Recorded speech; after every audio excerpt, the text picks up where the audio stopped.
All right. Well, welcome to this latest episode of the Maza's Musings podcast, where it's a little quiet, maybe too quiet.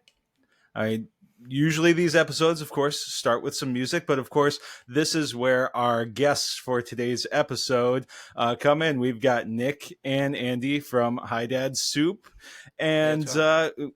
thanks, guys, for being here. So, if you wanted to take a quick second, say hello. Hey, We'll get started. we're Being stoked to be real, here. I have a ridiculous echo in my ears right now, and I'm trying to fix it. So, y'all do your thing for 1 second. Those technical issues. What's going on, Maza? We're super happy to be here, man.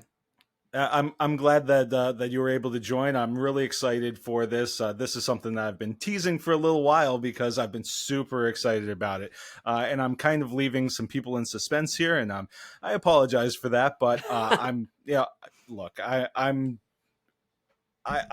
so excited that I just want to tease it just a little bit more. Yeah, So we know something you don't know. so yeah, Nick has obviously been on the podcast before with the I have. Disney Dudes episode we did, That was so fun. Andy, who is currently off screen at the moment, fixing his technical issues. I guess I'll wait until he can hear me to congratulate That's him. a live show, man. But he's a newcomer, but he's also going to be part of our Disney Dads episode, which is going to be coming up next week. And so I wanted to congratulate him once again for a new addition to his family. Thanks, man. Can y'all hear me? Okay, I can hear y'all. Yeah, we're good. Yeah, all right. We're all good. talking about yes, just had a baby. I didn't have a baby. My wife did last week. She's a week old today. We're super pumped, man. Thanks for the congrats, and on Instagram too. That means a lot. Of course. So, of course, I am a dad myself, and my daughter Meghan has really taken to the podcast thing. And so we now have a segment. She's also a big joke teller. I've told people in the past that she actually has had in the past this running text chain with my father-in-law where they trade texts back or trade jokes back and forth. Usually the cornier the better. So Love it. we have, and she's also being 7, as she likes to describe herself, cuckoo bananas. So every week we have the Meghan's Cuckoo Bananas Joke of the Week. So Love if it. you'll indulge me, we're going to go right ahead with this week's joke. Yay, Megan. And now it's time for Meghan's Cuckoo Bananas Joke. Hi, Meghan. Hi. Do you have a joke for us today? Yes. All right, let's hear it. Nobody can ever win this bet. What? Nobody can ever win this bet. What bet? The alphabet. That's good. Boom. Cuckoo Bananas Joke. I need them. Okay. Cuckoo Bananas Joke. I need Cuckoo Bananas Joke. I need Okay, thank you. Yeah. That was funny. She's 7? She's 7. She fancies herself a comic and apparently a musician. It seems with the amount of damage she's done to our house that maybe percussion is the way that she's going to go. Yeah, man. All Well, right. I teach elementary school. I may have to steal her joke because they will like it. Absolutely. Yeah. And what grade do you teach? My wife's a teacher too. I teach 3rd grade. Actually, as of next year, I'll be teaching 5th grade. So. Oh, yeah, my wife Moving on teaches up. 5th grade. Oh, so, there we yeah. go. Yep. I have to trade Very nice. some trade secrets. we'll trade. You guys can trade some teaching secrets, and then when you get back from your Disneyland trip, you'll have to share some Disneyland secrets as well. Absolutely, yes.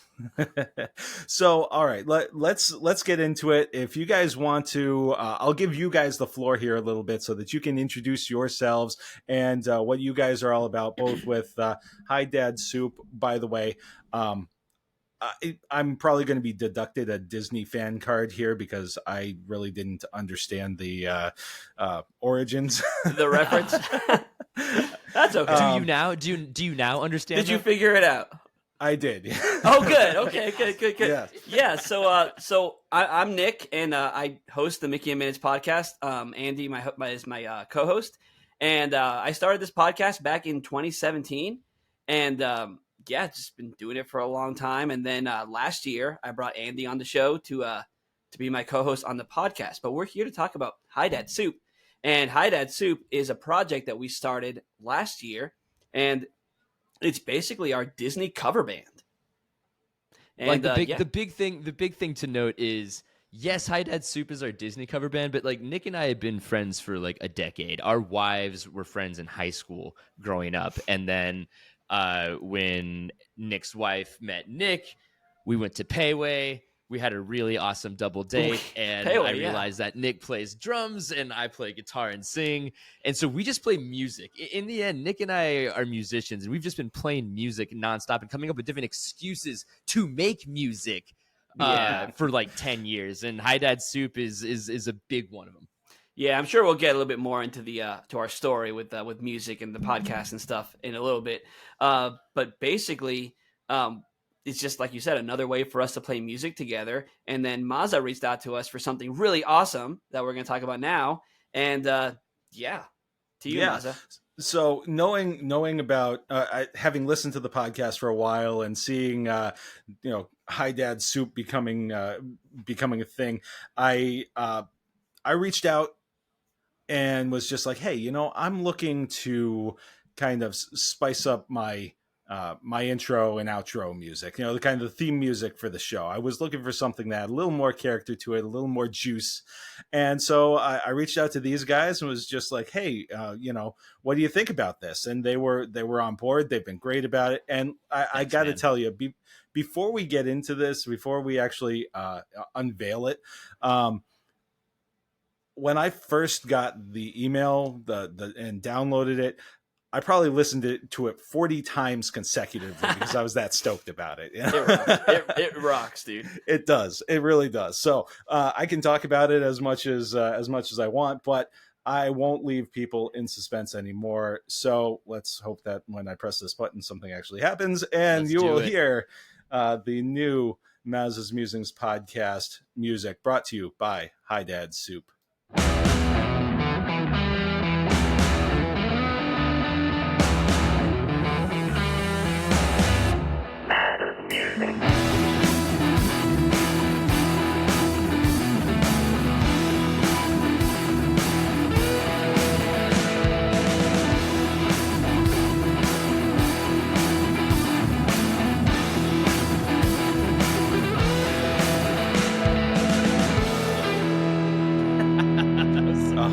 That's awesome. That sounds so good. All right, 39 more times. Let's go. Let's do it, man. Yeah.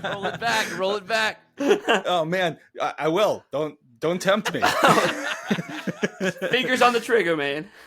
No, man, seriously, this was awesome. You guys, I mean, no notes. This was awesome. Thanks, Thank you guys for doing this for me. It was super cool. And it's really part of, I've been really excited because I'm kind of rebranding a little bit overall. And I'm hoping I can share something else with you right now. Yeah. There's going to be a new logo that's going to go along with this. And I think that they play off each other pretty well. So let's see if I can actually share my screen here and make it so that you can see it. Let's Very see. nice, man. Let's see. Let's see if this works. You guys seeing what I'm seeing? Oh yeah, dude, I like that, dude. It's a little bit. It's a little bit generous with the hair on top and with how nice the beard looks, but I'm okay with that. So I like that. I see the falcon, some beer there. Yeah, man. Yeah, dude. This is really good. This is perfect. Love the rebrand. I'm down with it, dude. Love it. Yes, happy to be a part of it. Looking for something. Yes, a little and more happy to be a fun, part of the rebrand. Yeah, it was great. It was great. I mean, I love. I love when I'm able to collaborate with other people like this. I think that it's great. So I'm also a big craft beer fan. I actually brew a little bit myself, Nice. and Cool. I've always found that there's a great supportive community in that. and I'm still fairly new to podcasting. I truthfully, probably about a year and a half ago, I hadn't listened to more than 1 or 2 episodes of a podcast, period. And I'm finding that same cool, really supportive kind of community out there among podcasters. It's just fun, man. cool people trying to do and that's cool what it's all things. about. It's just having fun with whatever topic you're trying to discuss in your pod. Yeah, and that's what the best thing about being a podcaster is that we get to talk to other podcasters as well and share our love for different topics. And, you know, one thing in particular, the Disney community especially is just so like welcoming and awesome. Yeah. And that's where we found you. Like, that's where we met you, through the Disney community, Yeah. actually. Yeah. Yeah. So, you know, I'd love to hear a little bit more about the Hi Dad Soup product, you know, process and everything. But really, I think that goes back a little bit further to you guys as musicians and artists. So I'd love to hear a little bit more about how you got into music and, you know, what your backgrounds are. Like, did you start with my wife plays trumpet, so she had really a traditional, you know, kind of upbringing with it. Her mom's big into marching band and, you know, marches and things like that. So you're basically I'd love to know asking how for a you guys, musical origin story. Which, musical I'm all for origin it. story, and what's some of your, you know, influence has been and how things have changed for you over the years. Sure, absolutely. Yeah, man. I shared a tiny bit about this on the last time when I was on the Disney Dudes episode on your show, and so basically, I've been a Disney fan and a musician for pretty much my whole life. Disney fan a little bit longer, right? Since I was born. When I was 12 years old, at that point in my life, I realized I've been terrible at every single sport I've ever played. Right, my parents were putting me in soccer and baseball and all the things, and I couldn't do it. And so I was about 12 years old, and I got really into Metallica, and I was like, man, I want to play drums, you know. And so my 12th birthday, my parents got me a drum set, and I think I rocked the house. They kept on closing the door on me. So, but yeah. And so then I just started. My first band was a Metallica cover band, and we were called Infinite Circle, which is hilarious because it doesn't mean anything. You know, most band names don't mean anything. And so, but I started getting really into a little band called Blink-182, and that just changed everything about how I looked at music, how I listened to music. I just became a pop punk kid through and through. And so the rest of my life, really up until now, I've been in pop punk bands.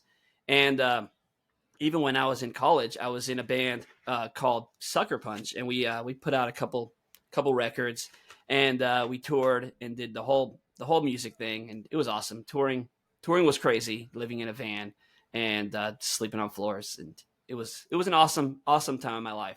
And it was right after that I got into podcasting because, you know, I was a Disney fan this entire time, and I was the guy on the tour bus, or on the bus, I wish it was a bus, on the van, in the tour van, listening to Disney podcasts, you know, while we were just going from venue to venue.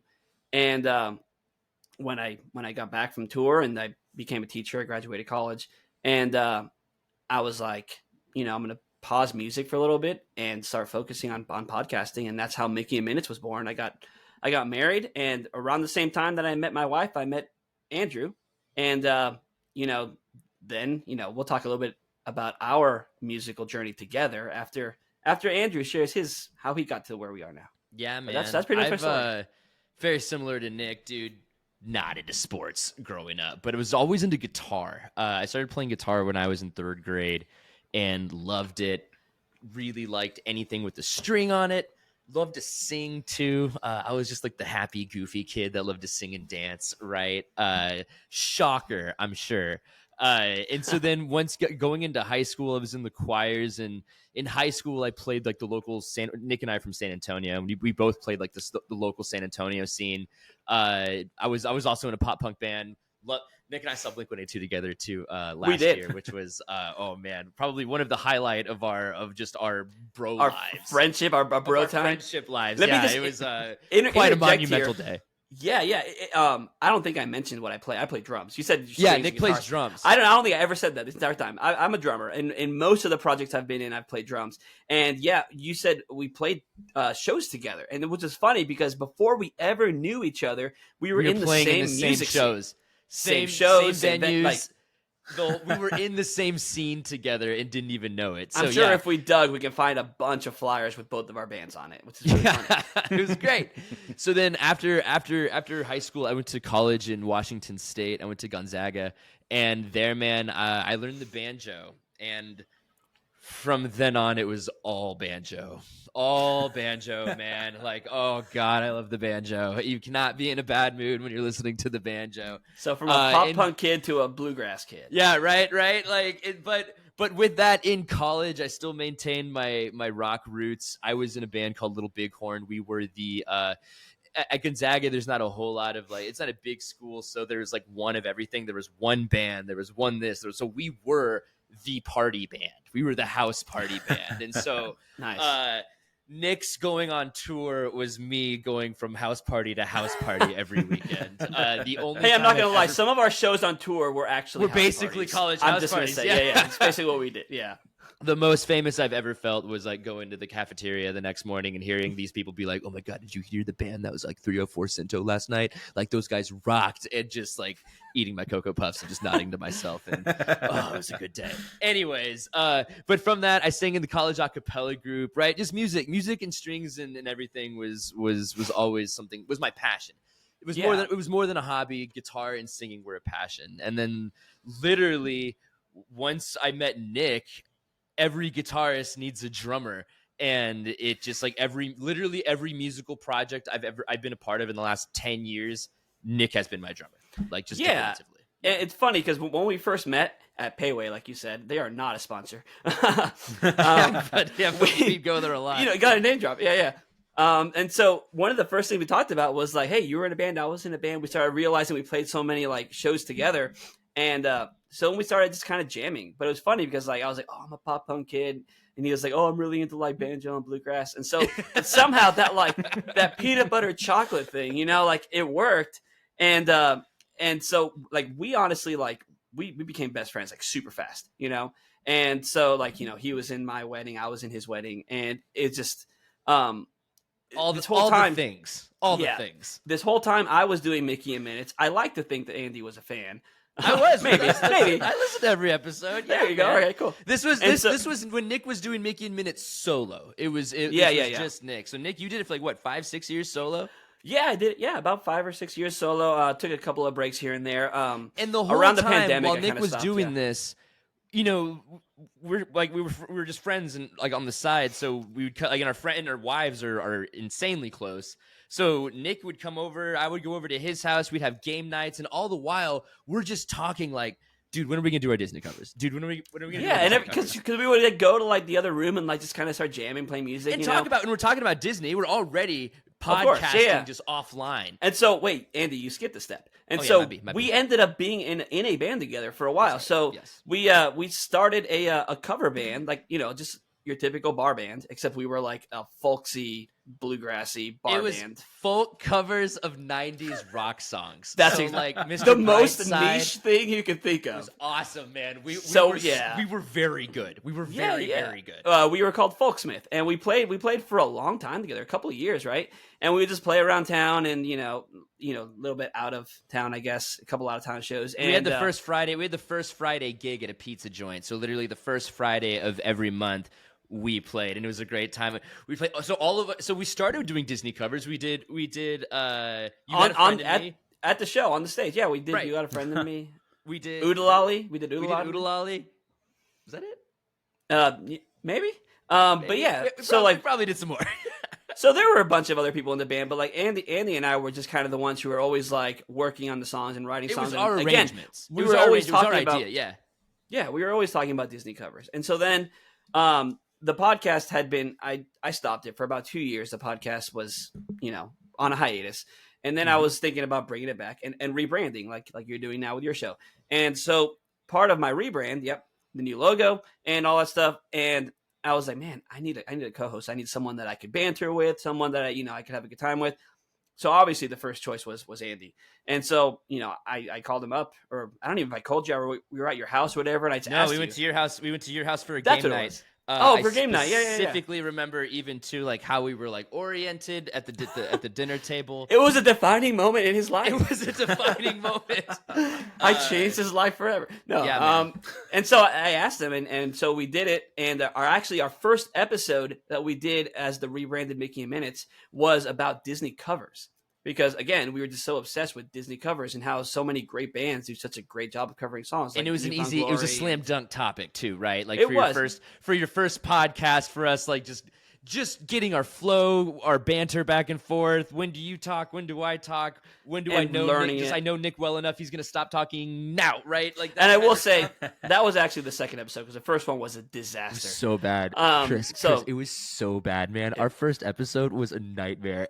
Yeah, I don't know if I ever want to release that. I want to release it. I want to release it, Nick. You're not the one who edits the show, That's Andrew. fair. That just uncut It's it, really man. Just bad. release it. Just release the Lazaga cut. The lasagna, yeah, the Snyder cut. And so, yeah, that was the first topic. We talked about our top favorite Disney covers, and then we revisited the topic, a little while later with another buddy of ours, a guy who was in one of my former bands, and again, it was just this topic of Disney covers, and we're like, you know what? We're both musicians. We both have the capability to record music. Why don't we just do it? And so we did, and actually I didn't even mention the part of our rebrand was the new intro for Mickey and Minutes, was ours. We wrote that together and everything. And, I say new, it's like 2 years old now, but, for us at the time it was new. And, so then we were like, well, what should be our first Hi Dad Soup song? So yeah, we came up with the name Hi Dad Soup, which Maza, you figured it out. Do you want to tell everybody what Hi Dad Soup means? No, Put you on you the know, spot, I'm saying- gonna. I'm hoping that you're don't not put lying. me on the spot like that. Let's because if I screw it up, I don't want to. I'll just nod and say, yep, You'll yep, just that's what you say. I know that. I knew that. Yeah, that's what I knew that. So Hi Dad Soup is a reference to one of our favorite movies, a Goofy movie. Where I knew that. You got it. I knew you knew that. I'm so proud of you, Chris. Yeah, it's so it's the scene where they're in the car and they're trying to hide from Bigfoot, and they have the can of alphabet soup, and Hi Dad Soup. And I honestly, that name I always had that like in my in the back burner, like this would be a great band name, and I've held on to that forever for years and years. For that special occasion, Nick. Yeah, I always thought Hi it'd be Dad like a Soup will rise from the ashes. exactly. I I always don't thought it know would be like a ashes, that random sounds pop dramatic. punk. Yeah, I always thought it'd be a random pop punk band that I was in, but it just the idea we were talking about a cover band, and so it was like, oh, well, what about this band name, Hi Dad Soup? And so the band is just the two of us. We do all the instruments together and all the vocals together. And Andrew, you want to talk about what our first cover was? Do you remember? Do you really forget? He's like, maybe. He's like, because I know what I'm gonna go with the one that we recorded. Oh my goodness, Andrew. wait, because we also just do some of the acoustic sessions. We do reels. We do a lot of reels on Right. our Instagram. Yes. Okay, yes, so we do. not Not the our first reels. non-reel. The actual recording. Go the distance from Go the Distance. Hercules. Yeah, I knew was that too. Really, Oh, good. really fun. That was so, a yeah. fun thing to record. Because I love pop punk and Andrew loves folk music, and so for our recordings we've been doing pop punk covers, and for the reels that we've been putting out on Instagram we've been doing folksy covers, and so we decided we've to been kind of record going back and forth because like we did our other folk cover of Muppets for Christmas, and that was another official record. I mean, we got for our Hi Dads, it's kind of goes back and forth. That one was great. I really love that one because on top of everything else, that movie is, it's spectacular. No notes on that movie for me. Oh, so, yeah. When I heard your cover of that song, I was just like, oh man, this hits it just right. Thank you. Huzzah! Yeah, it's One More Sleep Till Christmas. We recorded that song for our big Christmas episode. It was our season finale of the last season of season 6, Spectacular. and it was the first annual Mickey and Minutes Christmas Spectacular. Yeah, so we did it for that, and it was awesome.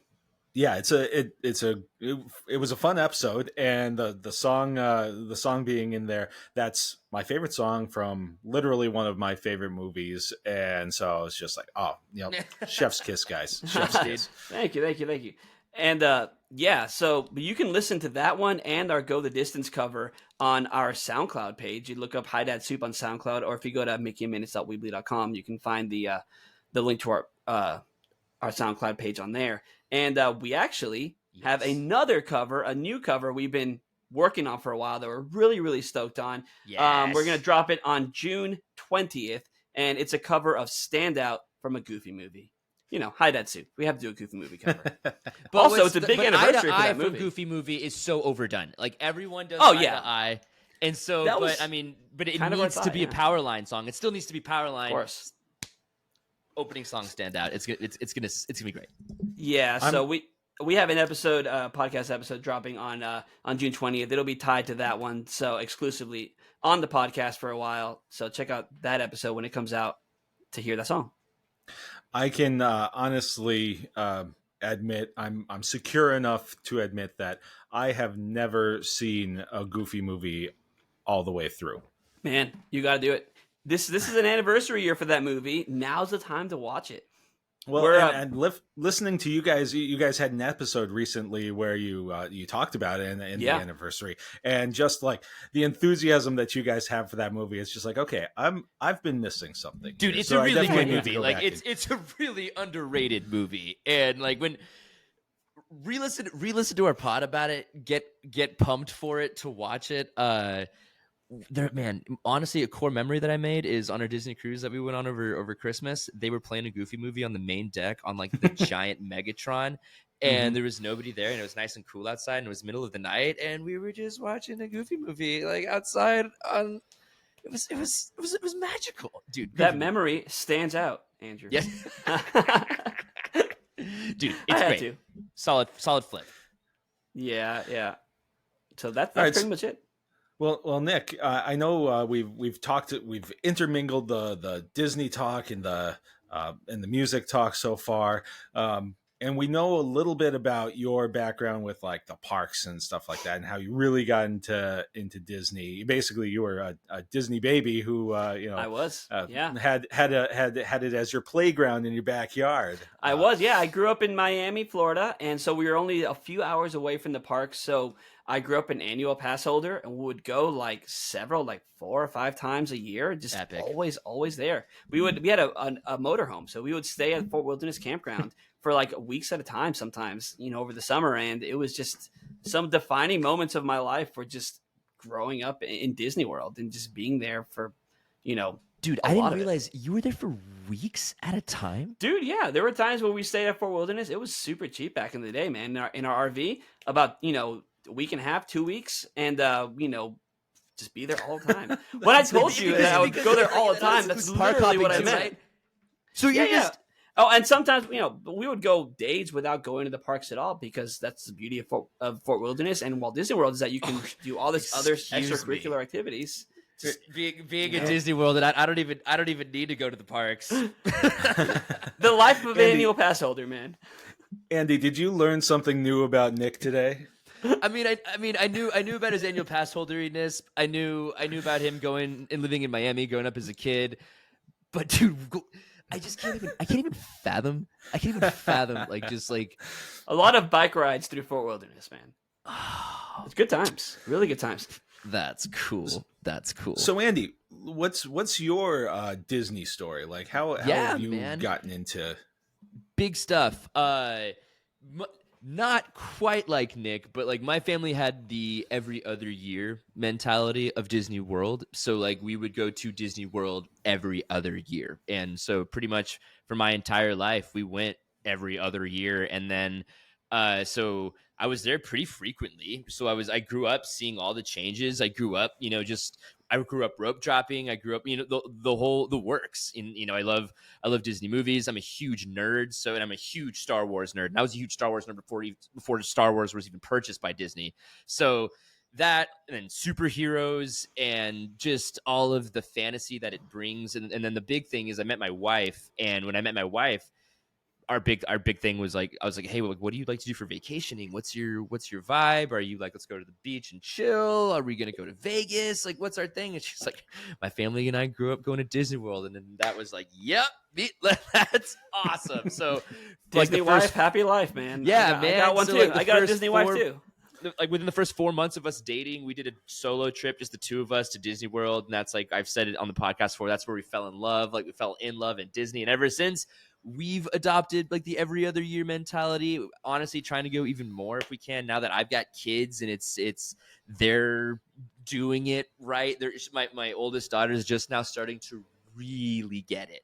And I mean, you get it, right, Chris? Like, just like when you see your kids and how much fun they're having, and it's fun for you to have it too. And this is something that Nick and I talk about a lot. You know, yes, I have kids, but Nick and I still like Disney outside of children, right? Like, this is still something that's like Nick and I share as our, you know, big part of our friendship and just part of who we are. Yeah, man. So I love Disney. It's fun. And then my big thing too is I love the parks, and just like Nick, above everything else, the parks is what stands out to me the most. And I have the most cathartic relationship with is the parks, and my wife too. And that's why it's fun to pod. It's fun to talk about. We can just BS about it for hours.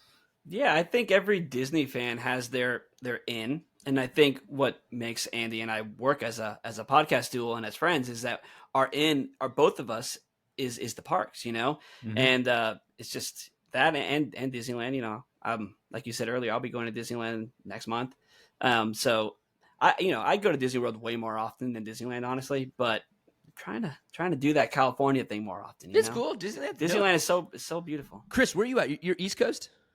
Yeah, I'm in Massachusetts. So okay, cool. We're so my story is a little bit, you know, I grew up really in that time where like the Renaissance was happening. You know, you had Aladdin, The Lion King, you know, these classic movies, and so I was really into it then. And then I grew up and got cool, you know, and like it was just like, well, you know, and it wasn't so much that I was just like, oh, you know, it just wasn't on my radar, you know. And then then I met my wife, and she was a big Disney fan. And when I was growing up, we had gone to the parks a few times over my life. We'd gone to Disney World, Walt Disney World. I've never been to. My mother swears that I've been to Disneyland, but I have no conscious memory of it. You haven't been to Just go with it. Just go with it. New era Disney. But either way, after Baby Yoda. My wife and I came at it from two different aspects, where she always had this Disney presence in her house, and that she was always a part of, because she's also the oldest of 6. So, you know, it's always been present, and she always loved it. But the first time that she went to a Disney park, she was 20 years old. 20? Yeah, 20 years old. Whereas I had been as a kid. So we were coming at it from two different angles. Totally. And so when she said to me, when we got married and we were planning our wedding, she said, hey, for a honeymoon, can we go to Disney World? And I was just like, oh yeah, that'll be fun. You know, yeah. Cause I'm not a beach guy, you know, I spent an hour on a beach and I'm just like, all right. What's next? Right. Yeah. We're good. Yeah. So we went, and it was, you know, I awesome. Fell in love with it all over again, you know, and now we're Disney Vacation Club members. So jealous. We usually go every year. We're taking a break this year because we're taking a Disney cruise. Ooh, nice. We're going on the Destiny. Ooh, sick, so dude. We're next February. We're going on the Destiny, so we're really excited about that. Very cool. So, and then later that year, it's actually we're celebrating a birthday, my wife's birthday, and our 15th anniversary. Yay. So I'm taking her to Paris, and I'm going to have gone to Disneyland Paris before I'd been to Disneyland. Man, that's still cool though, man. That's sick. So, you know, so even, you know, I had planned this trip. Her family's like 100% Irish. So I planned this trip that was just like, all right, we're going to go to Ireland. I was just like, what if we made a stop in Paris too. They're not exactly next to each other, but Yeah, you know, man, it's and Europe. we finagled it so it works. So That works, 30 man. minutes away. It's 30-minute flight. Yeah, whatever. you know, why not? so had to slide some kind of Disney in there one way Of or the other. course. The fact that it's going to be, I think, 2 years between trips for my daughter, who's 7, is she'll be 9 the next time that we go, is kind of like we're both like kind of feeling bad for her about that. And we're Nah, just man, like, wait a minute, you'll this isn't normal. As someone who's never done a Disney cruise, and we'll have a big gap in between going to parks, you still get the Disney vibe and the Disney magic on a cruise. Yeah. Yes. Like you.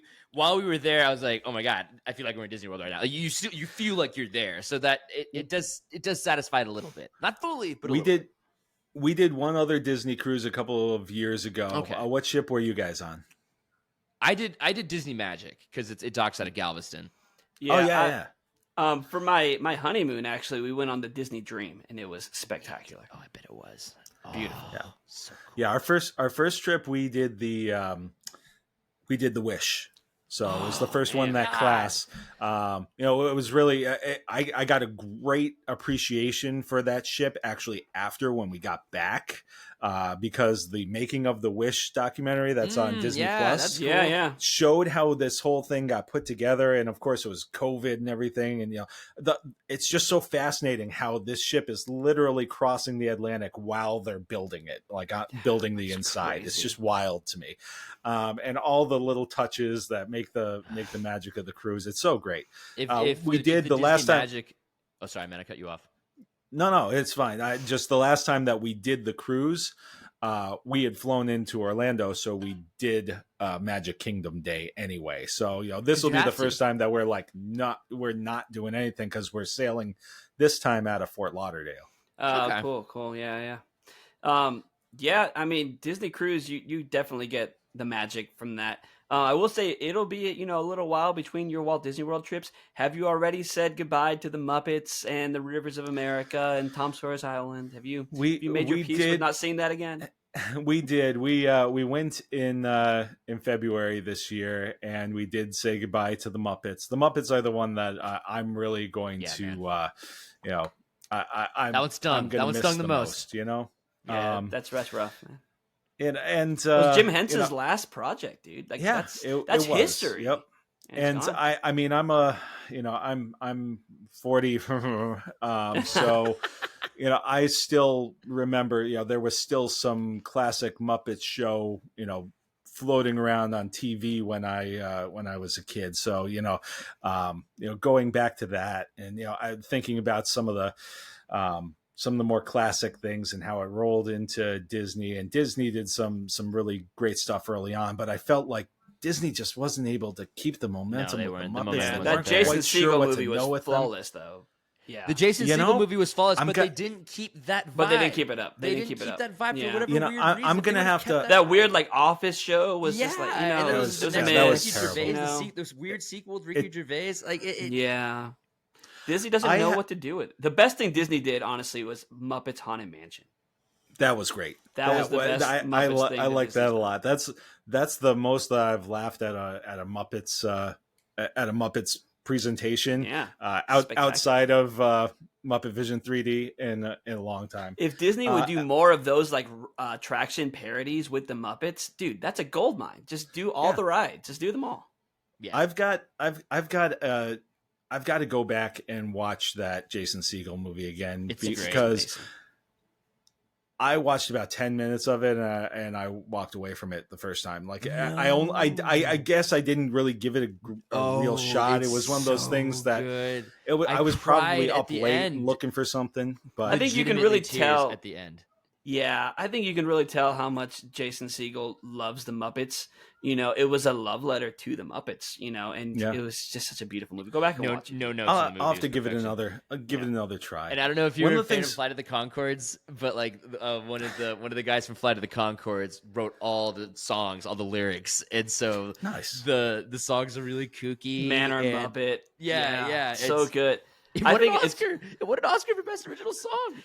it's funny, Maza, that we're on your show and we're giving you homework. You know, Yeah. go watch a Goofy movie. Yeah, here you go go, watch dude. the Muppets. You Watch know, the like- Muppets. Watch a Goofy movie. Honestly. Hey, and I love it because, you know, one thing that I always tell people, you know, people say, oh yeah, you know, Chris is a Disney expert. And I'm just like, I'm not an expert. I'm an enthusiast. So most of the There's time, a like difference. I have people on where I'm going to learn something, you know, and you guys Right. are learning me a thing. No, or man, two and then about to it. be completely fair, that's another reason why Nick and I work, because Nick is the expert. I am the enthusiast who maybe just knows Yeah. a little bit more than the average enthusiast, but I feel like I represent the common man a little bit more in our podcast. My passion, you know, when I started Mickey and Minutes, has always been Disney history. You know, Yeah. some of my favorite Disney podcasts has always been history podcasts. You know, and anybody can deliver the news and talk about the news, which we do. You know, we have a show called Mid Mondays that we do every Monday where we deliver the news and talk about it. It's live on Instagram. But my thing has always been Disney history, and so I just do a lot of research and watch all the documentaries I can find and just soak it up. And that was it's always been one of the things that I want to contribute to the Disney community is history. And then when I got Andy on board, we made it more conversational. So now I get to talk about the history, and Andy will chime in with what he knows, and it just makes a really fun dynamic. But history, man, that's my thing. Yeah, yeah, I do like that. And I really enjoyed the Dino Land. Thank you. Now, have you done the second one? The second one yet, or is it? Dude, the second one drops tomorrow, bro. Awesome. Tomorrow, Dismantling Dino Land Part 2. Tomorrow. Yeah.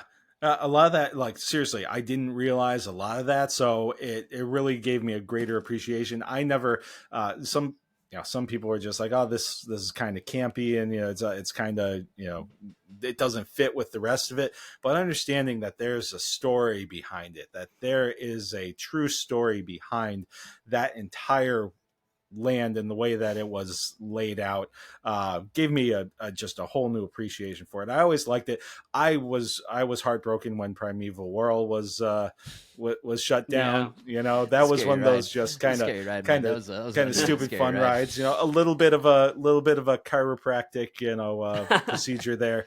But and I think that's the thing. That's the thing that separates Disney from other amusement parks, honestly, and what makes us as Disney be Disney fans and not just theme park fans or amusement park fans is Disney really takes the time to make everything matter, every single detail matter. So like you said, something as campy as Dino Land USA, looking at it, it's a little carnival area, there's a story and there's a reason why everything looks the way that it does, and then other theme parks have started to follow suit. Epic Universe, for one, is where Universal is really diving into the detail. They did so with the Harry Potter lands and stuff, and storytelling, exactly, yeah. But with Disney history, you start to realize that Disney was always very intentional about storytelling, because Disney is a storytelling company at their heart. Listen to our Lorcana episodes. Nick goes into all like the storytelling in Lorcana. Dude, yeah, right? Same Maza, kind of deal. Do you play Lorcana, dude? I don't. I'm kind of unfamiliar with the. I get the gist of it, but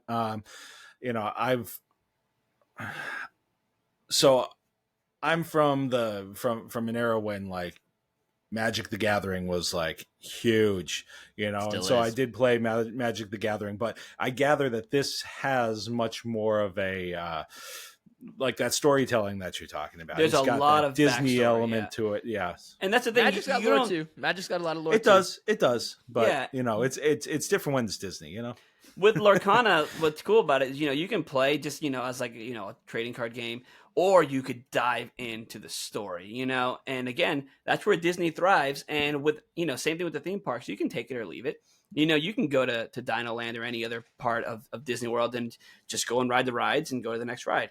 And it could just be a ride to you, or you could dive into the story, and same thing with Lorcana. So if you played Magic, man, I say get into Lorcana, dude. It's fun. All right, I'll give it a look. Yeah, I mean, I'm up for anything. I'll give anything a try once, certainly. Yeah. All right.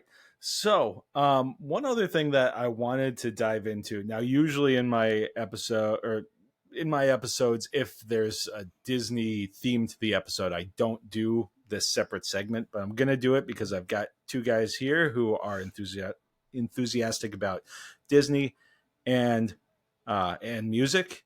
So I do this segment. Usually it's in podcasts that aren't Disney related because I have to stick some Disney in there at some point. And it's Maza's Mickey Minute. Nice. Yes. All right. So we're gonna do the Maza's Mickey Minute, and we're gonna talk about our favorite Disney music, like our favorite Disney songs. They can be, when I was going through this, I was going through things from the movies, things from rides, just whatever, it could be, the background music that's playing at Fort Wilderness. Who cares? Whatever's floating your boat. And of course I have my own little jingle for the Maza's Mickey Minute. So we'll just. Donald, wake up! It's showtime! Don't forget the orchestra! Ah, there you are. And just in time. Mom says there's even more magical stuff now. For those of you standing, please hold on to the handrails throughout our journey and stay clear of the doors. Hang on to them hats and glasses, because this here's the wildest ride in the wilderness. And here we go!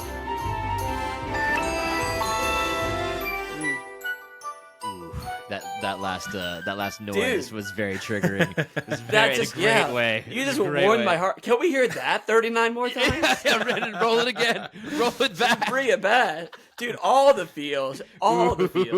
Yes, man. I remind, dude, like in the old Mickey and Minutes podcast, I would do like these little intros with like sound effects and stuff from the parks. I just, Very you reminiscent took me of that, back, yeah. dude. Love it. I think that the one that was that some people are like, what is that? Is like the little girl saying, there's even more magic now. And that's from like an old like 90s Disney World commercial, where the kids are sneaking into each other's room to talk about it.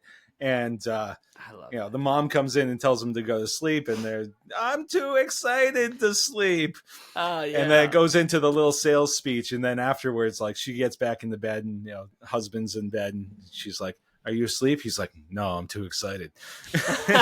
and that's me every trip. Dude, I remember that. Actually, that's so funny. Yes, so good. So all right. So we'll go into what are some of like when you think of like quintessential Disney movies, when you're music, when you're listening to Disney music, what's your go-tos? What are the things that you're just like, I need Disney feels right now? I'm putting this on. Dude, I think for me is actually the song that we decided to cover as Hi Dad Soup first is, my all-time favorite Disney song, and that is Go the Distance from Hercules. That song is just beautiful, and it brings all the feels. It's that, that triumphant, I'm on my way, and it's so amazing. And every time it shows up in any Disney production, a fireworks show, whatever, that gets me, dude. Love it. Absolutely. For me, although my favorite Disney song is Oodalolly, just because it's Roger Miller being a folk playing rooster. Come on, it's just the song is absolute perfection. If I need like a dose of Disney, I'm going a little bit new school, and I blast Coco songs like Poco Loco or Remember Me, but mostly Poco Loco. But yeah, I love. A Disney movie about a little Mexican boy playing guitar. That hits me. That hits me right in the feels. It's basically about Andy Goots. Yeah. And it's also, I love it because, in my opinion, it's Disney saying like, "Oh, the Mexicans got it right about what happens after you die." Like they got it. like the Mexicans, they're right. I think also like if that's my Disney movie song, Go the Distance. If I'm thinking parks, man, if I want to get those park feels, dude, good question. Dude, Great Big Beautiful Tomorrow, Sherman Brothers. Love Great Big Beautiful Tomorrow. Dude, yes, we've been talking about covering that one for a long time. Yes, we have. It'll probably happen eventually. But that Great Big Beautiful Tomorrow, just anything Sherman Brothers, really. But that song, just the optimism of Walt Disney, and because the Sherman Brothers have admitted that, that song was written for the Carousel of Progress, but they wrote it about Walt Disney, and his optimism and futurism. And it's just such an amazing song that just takes me back, which is what's funny though, is that, my generation growing up in Disney World and seeing the Carousel of Progress, it wasn't that song, it was a different song. It was Now Is the Time. Sherman Brothers wrote that song also, and they changed it over when they brought it to Walt Disney World. And then it was only relatively recently that they changed it back to Great Big Beautiful Tomorrow. I didn't Wow. know that. Disney history, There guys. it is. There it is, man. There it is. Classic. Classic. Just an Cue absolute Nick's, font of information spoiler. here. The more you know. History with Nick. We need a jingle. So I gotta say that my wife and I are runners. Like, we did the Run Disney thing. We did the Fairy Tale Challenge Princess Weekend once. And one of the songs, just thinking about park music, that would just like get me going and get me in a good rhythm and a good pace. And it's also like, it stretches for like 9 minutes, was the test track cue music. Like the original one or the the second one? The original one. Dude, yes. It's It like, just- yeah. It would just, it was just, especially, for the pace that I also move at, which is not especially fast, but it just hit the right place where I could find a good pace and just like kind of roll for, Dude, that's awesome. I love how niche that is. Chris, Yeah, that's so I love niche. that you're the guy who That's loves the such a test track niche song, thing like for you to music, say. the cue music. That's the best, dude. You rule. That's awesome. The ride that breaks down the most often at Epcot, the cue music for that ride. Amazing. I think it's because it's Really breaking gets me down going. so you're in the queue forever. Yeah. That's true. That's right. It's It broken just gets down, in your and you're just brain. hanging out and waiting. It needs Yeah, to be motivating to get you to stay there, to keep I'm riding. curious if the new test track that opens really soon, if it's going to have any like remnants of the old cue music at all. Oh, or if there'll it's gonna be change it Easter completely. eggs. Oh, I cue hope so. music. Oh, I don't know about The that cue one. music, yeah, man. Yeah. Now every time I hear that music, I'm going to think of Chris Maza. I gotta look it up. after this. Yeah, Dude, it's I good. need a refresher. I had the So, Disney World like CD, and it had the test track music on it. Yeah. Oh, awesome. Yeah. It That's did, yeah, actually like I actually found it like it's on Spotify, I think. Yeah. I found it somewhere and I was just like, oh, this is getting added to the playlist, and it was one of the streaming services I was So good, dude. Yeah, and it showed what it was from, and it was from that Disney CD. So yeah, I've got a deep cut for you here too. So it's from Treasure Planet. Ooh, yes. So there's a song, I'm Still Here, which was written and performed by John Resnick of the Goo Goo Dolls. Yes. And a little bit of this is because the Goo Goo Dolls are my favorite band. I started listening to them nice. in the early 90s. They were, kind of, some people knocked them in the early 90s as kind of like a Replacements knockoff. But I don't care. It was some good, 90s guitar rock. And so, and so that this was more once John Resnick was getting more into getting into his songwriting groove. He had a couple of the top 40 hits, and they asked him to write this song. What I love about this song is it fits so well with the movie as like just such a coming of age kind of tune. One of the things that I love about the music is there's a little bit of angst to it, but also it's almost a kind of defiant and hopeful message to the whole thing. So if you haven't listened to it in a while, I recommend going back and listening to it. There's a little bit of that, Disney kind of, I'm not a musician, so I don't know what goes into the editing and stuff like that. But you can tell that it's been played with magic. a little bit. That's all it is. It's magic. It's what it is. Dude, that movie is so good. Yeah, just and in so general, underrated. a rewatch of Treasure Planet is needed. I think Just of the whole movie.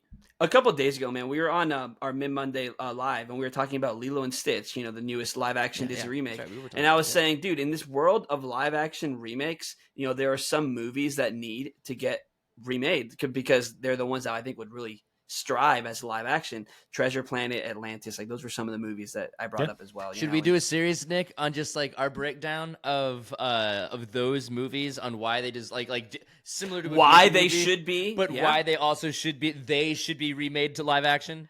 Absolutely, and maybe we should cover the Goo Goo Dolls song with High Dad Soup one day. That'd be sick. Chris, you want to lay down? You can lay down vocals, man. So one last thing, of course, villains are becoming a very big thing at the parks. I've got the new show. There's the new land that's going to happen eventually. It took them how many years to build 6 Tron? years. So, hey, we're optimistic, man. We're optimistic. COVID happened in there, right? It's a different time. that's true. Universal built a whole theme park in that time. Whatever. But yeah, so I'm interested. What's your favorite villain song? Ooh, that's a good one. Dang. All right, the first one that comes to my mind is Jeremy Irons. The Scar song. I knew it. Dude. Yeah.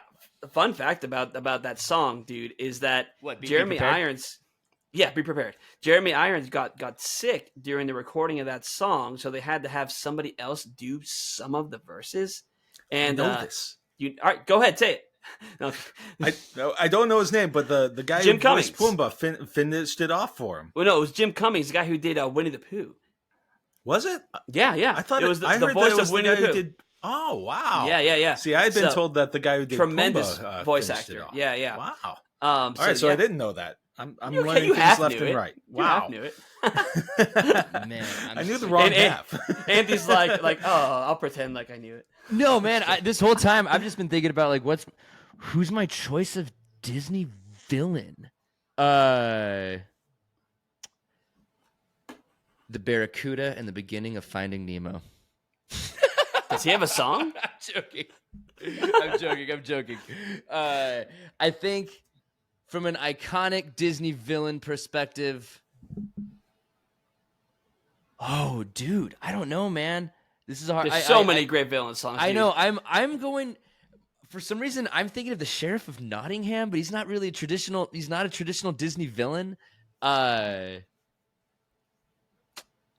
Ursula.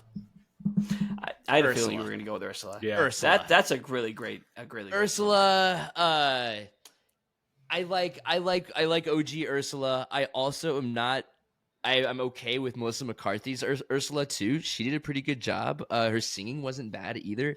But just Ursula as a character, the Sea Witch. Also, too, as a kid, she was just the right amount of scary for me as like a kid to watch a cartoon, right? Because Beauty and the Beast scared the bejesus out of me, and like Beast was the good guy.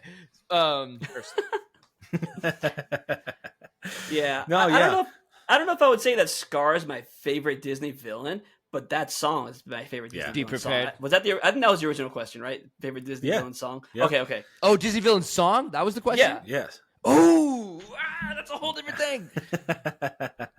That's what I'm saying. I mean, Ursula's still got. It's okay. I mean, that's a great song. Poor Unfortunate Souls is a fantastic song. Oh, but Disney villain song, bro. I'm with you on. Go Jack ahead. Skellington doesn't count as a Disney villain, though. He's the good guy in that movie. He is a good guy. He's the protagonist of that movie. Maybe a bit of an anti-hero. Oogie Boogie song. Boom. Okay, yeah. Boom. That's it, man. Oogie Boogie song was where he's just torturing Santa Claus. Yeah. I've always said that Michael Bublé should cover the Oogie Boogie song. Yes. That's like a dream cover of mine. Let's just wish that into existence. Michael Bublé, if you're listening, friend of the pod, to the Maza Music's podcast. If that's happening, we got a couple other things to talk about first. Yeah. Because our Please clout sign just us, skyrocketed, all of us. Let's go check our Instagram follower count. Yeah, that's funny. Yeah, no, I'm with you on Be Prepared. I mean, to me, that is like the quintessential villain song. Dude, another one that I don't know if it's quite a villain song, but it's certainly villain adjacent is is "Kill the Beast" from Beauty and the Beast. That's a great Kill the song. Beast. Yeah. I guess it's kind of also, like also a good running song. Yeah. When you're holding a torch. Gaston's namesake tavern song. No one's with us. That's kind of a villain song. It's a song about the villain. That's what It I'm is, saying. yeah. It's a villain song. That counts. It's not a bad one. That totally counts. Yeah. All right, folks. Well, thank you for indulging me in the Maza's Mickey Minute. Absolutely. Well, I can't do any more damage around this popsicle stand. So long, partner. See you real soon. So long, partner. Ooh. We all know. We don't need to say it. We don't need to say it, but we know. Well, folks, thank you everybody who tuned into this. Thank you guys for being here. Now we are running short on time. I am also old, so I'm up way past my bedtime. So, and the 7-year-old will wait for no one in the morning. So I've got to sign off. But before I do, I'd love to give you guys the opportunity to let people know where they can find you. We already talked about some of the cool things that are coming up, but anything you want to highlight, the floor is yours. Yeah, guys. Thanks again for listening, and thanks Maza for having us on the show. Man. This has been so fun. Check out the Mickey and Minutes podcast wherever you listen to podcasts. Apple Podcasts, Spotify, YouTube. Check us out on Mim Mondays. That's our live show every Monday on Instagram at 8 p.m. Central Time. We talk about the news, and we want you to join us on that to help us make Mondays magical. And check out Hi Dad Soup. That's our music project, our Disney cover band. You can find us at mickeyandminutes.weebly.com or on the Mickey and Minutes Instagram page or on SoundCloud. Just look up Hi Dad Soup. You can find our Disney covers there. We got next week 2 weeks on the 20th Stand Out cover coming out. Another pop punk one. It's gonna be it's gonna slap. It's gonna be a banger. And then also follow Nick and I on Instagram at our personal accounts or our personal Mickey and Minutes accounts at Nick and Minutes and at Andy and Minutes. Just give us a shout. Say what up. We're always here to say hey. Yeah. All right. And I hope you guys will indulge me one more time. I know, Nick, you were talking with Chelsea recently about how she is the planner and how she loves her Disney planning.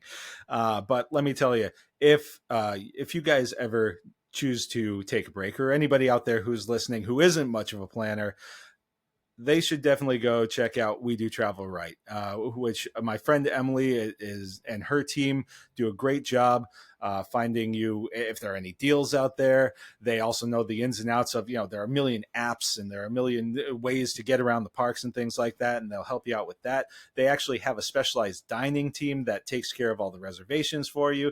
Listen, there was one time that I was up at 6 a.m. on Christmas Day.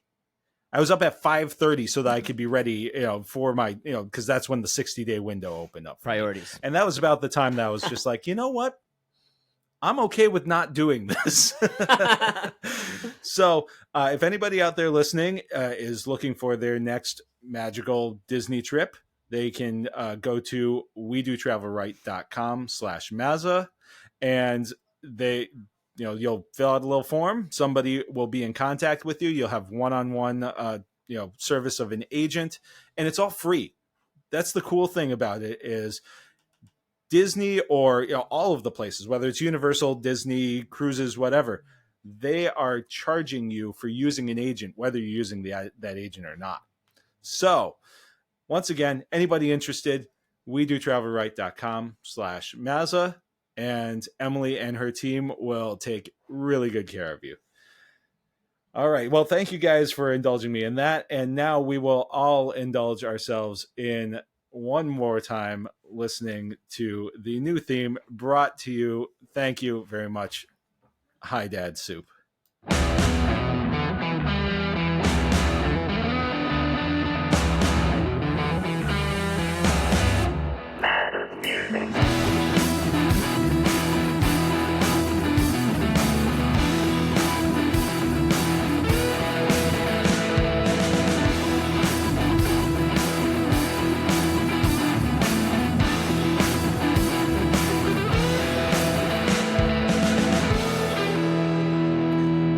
Thanks, guys. When I am awake at 2 o'clock in the morning, not able to sleep, I know what's going to be stuck in my head. You got it. Love This it, is awesome. man.